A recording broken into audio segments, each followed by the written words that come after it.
Falo em nome do Sindicato Nacional dos Peritos Criminais Federais. A pertinência temática de nossa intervenção vem da Resolução 23.550, editada pelo TSE, que indica quais são as instituições competentes a participar do processo antecipado de fiscalização e auditoria dos programas de computador que compõem a urna. Dentre essas instituições está o Supremo Tribunal Federal e também está o Departamento de Polícia Federal, dentro do qual os peritos criminais federais com especialização em informática são aqueles que têm habilidade para interferir. E o fizeram. Participaram do teste público de segurança do sistema eletrônico de votação. Teste esse foi composto, talvez, pelos maiores nomes da computação no Brasil. E o resultado foi que esses profissionais conseguiram, sim, encontrar diversos vícios, diversas falhas no sistema eletrônico de votação. A título de exemplo, conseguiram esses profissionais fazerem ataques ao sistema de inicialização da urna, conseguiram gerar um boletim de urna falso, conseguiram também obter a chave criptográfica da urna, conseguiram ainda, e o que é mais grave, recuperar a ordem do RDV, que é o Registro Digital do Voto, e é o que garante o sigilo do voto, e, portanto, conseguiram identificar qual era o primeiro, o segundo, o terceiro voto de cada um dos eleitores. Senhor presidente, o senhor me permite? Eminente advogado, eu queria perguntar a Vossa Excelência se esse é um teste oficial, foi divulgado, sim, quando foi feito, como foi feito, sob os auspícios do TSE.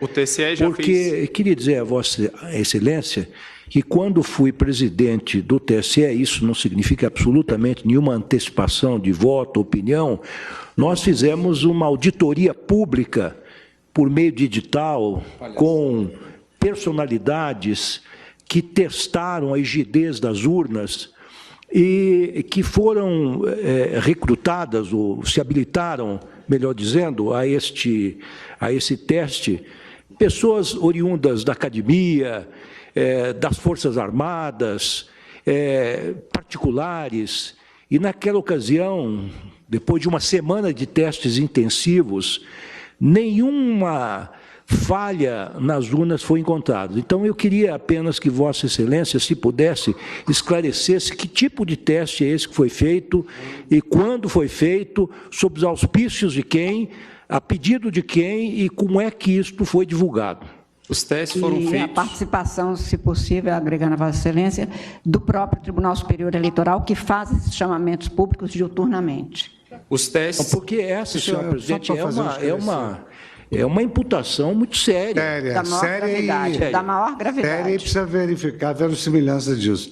Eu estou impedido, senhor presidente, que eu formulei um pedido das informações, mas eu queria apenas esclarecer que há menos de um mês foi realizado o último teste. Isso, todos os processos eleitorais são feitos. E eu queria saber se foi nesse teste que o... Teste de 2017 e de 2016. Sim. Agora, principalmente foi encontrado pelo... tribuna é um dever do advogado. Pelo grupo G4, que é o grupo do advogado Peixinho, do perito Peixinho, pelo grupo também do professor Diego Aranha, da Unicamp, e também pelo grupo do professor Dourado Rezende.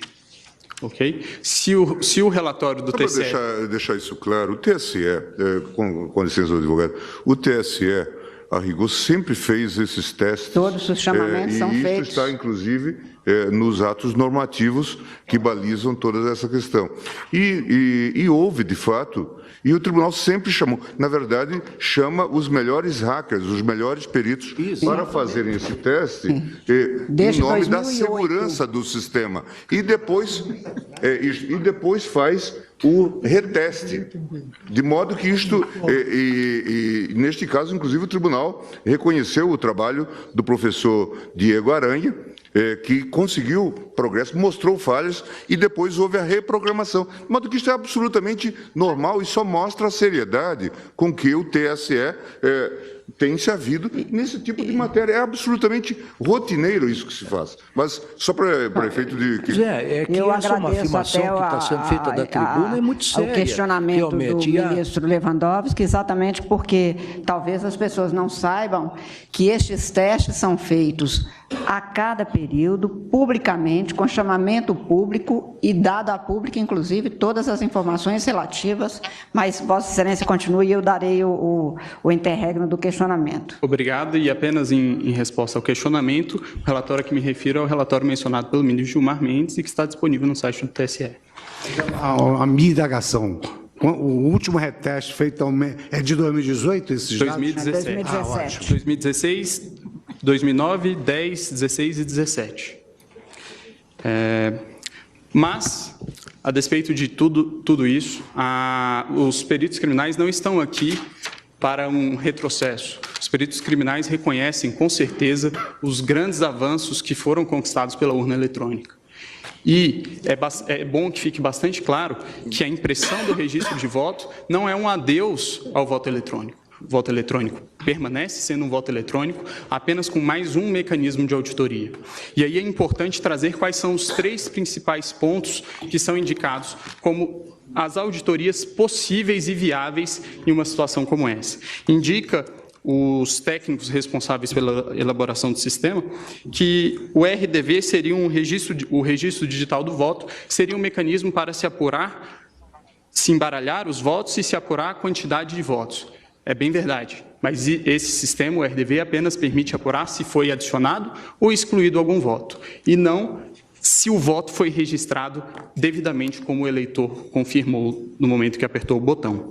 O boletim de urna, do mesmo modo, ele permite sim uma auditoria, mas ele permite a auditoria da conferência conquistada escrito no boletim de urna com os resultados que foram apresentados no site do Tribunal Superior Eleitoral. Mas ele não permite, novamente, se verificar se o voto foi registrado de maneira adequada. E, por fim, a votação paralela, que resolveria essa situação que apresento, que seria o ato de se pegar algumas urnas no dia da eleição e fazer a simulação de uma votação para se verificar se a urna registrou adequadamente os votos. Elas, segundo informações do professor Pedro Dourado Rezende, na audiência pública realizada no Congresso Nacional, não seriam suficientes para isso, porque qualquer programador com pouco tempo e poucas linhas no código-fonte, conseguiria programar o sistema para que ele identificasse que o registro biométrico está sendo dispensado com um percentual acima do normal e para que, portanto, os vícios não surgissem nesse teste. Então, o professor, não vou ler por conta dos 8 minutos que me foram limitados, qual é o posicionamento do professor. E indica ainda o professor Diego Aranha, que existe ainda a possibilidade de fraude interna. Obviamente, os peritos criminais não estão aqui a dizer que existe algum tipo de fraudador dentro do TSE, nunca diremos isso e acreditamos que todos que estão lá são corretos. Mas o que está a se dizer aqui é que a democracia de um país não pode estar sujeita ao controle de alguns poucos técnicos que têm acesso ao código-fonte e também às chaves criptográficas. É necessário haver um controle do controlador. Garantir a auditoria ao próprio sistema eletrônico que se pretende ver se está sendo fraudado ou não, é garantir ao fraudador fraudar a própria auditoria. Então, a impressão do voto, ele permitirá que, em eventual situação de dúvida a respeito da rigidez do processo de escrutínio, possa haver efetivamente uma auditoria. E em relação a algumas das preocupações que foram trazidas pela Procuradora-Geral, várias delas já foram respondidas por uma resolução que veio a ser editada posteriormente pelo TSE, que é a Resolução 23.521, que dispõe, inclusive, como funcionaria no caso de a urna dar um problema, a impressora travar. Dispõe a resolução que existirá também uma impressora de contingência, haverá um lacramento sem contato humano para que essa impressora possa ser substituída. Também em relação ao argumento de que deficientes visuais não teriam como verificar o voto impresso, foi editado também em 2017 a Resolução 23.554 pelo TSE, que dispõe que o deficiente visual poderá ser acompanhado de uma pessoa de sua confiança. Sobre o risco também de que, durante uma pane da impressora, o fiscal de urna poderia chegar e ver qual é o voto daquela pessoa que está dentro da cabine. Esse argumento também não me parece bastante plausível, tendo em vista que a urna eletrônica também pode travar com a sua tela congelada e também um fiscal de urna teria que entrar para trocar pela urna de contingência. O Brasil, excelentíssimos ministros, é o último país que ainda adota o sistema DRE sem o VivPET. O VivPET é exatamente isso que nós estamos falando, que é a impressão do registro. Países que em algum momento já adotaram o sistema que hoje adotamos, já o abandonaram. A título de exemplo, Alemanha, Bélgica, Holanda, Irlanda, Inglaterra, Rússia, Índia, Estados Unidos, Canadá e México. Por fim, excelências, utilizaria aqui mais uma vez a fala do professor Diego Aranha, que o ministro Gilmar mencionou, quando se trata dos argumentos de preço de viabilidade temporal. E aí eu vou tomar a liberdade de ler nesses meus últimos minutos. Diz o professor: é inegociável a existência de um registro físico para fins de transparência. Em situações de vitórias cada vez mais apertadas, não se pode ter dúvida sobre o resultado correto das apurações. Sobre a questão orçamentária, eu gostaria de finalizar dizendo que a possibilidade de auditoria de uma eleição não deveria ter preço. Esse é o requisito de qualquer eleição, provar para os participantes que o resultado é acurado e honesto. Isso não deveria ser negociável. A discussão, se não é possível acomodar no sistema atual brasileiro, para que ele possa ser transparente, inverte completamente a sequência lógica das coisas. Transparência é um requisito. E ainda em relação ao preço, são vários os exemplos que podem ser encontrados na rede mundial de computadores de gastos semelhantes com coisas que, acredito eu, não tragam tantos benefícios à democracia do país. A título de exemplo, o governo federal gastou 800 milhões de reais em publicidade no ano de 2017. O valor estimado para a impressão do voto, é de 2 bilhões de reais. Por fim, inexiste inconstitucionalidade no dispositivo. O dispositivo, a nosso ver, apenas torna mais constitucional o estado de coisas constitucional que já existe, e é nesse sentido que os peritos criminais federais requerem que seja julgado improcedente os pedidos da inicial. Agradeço a atenção de todos.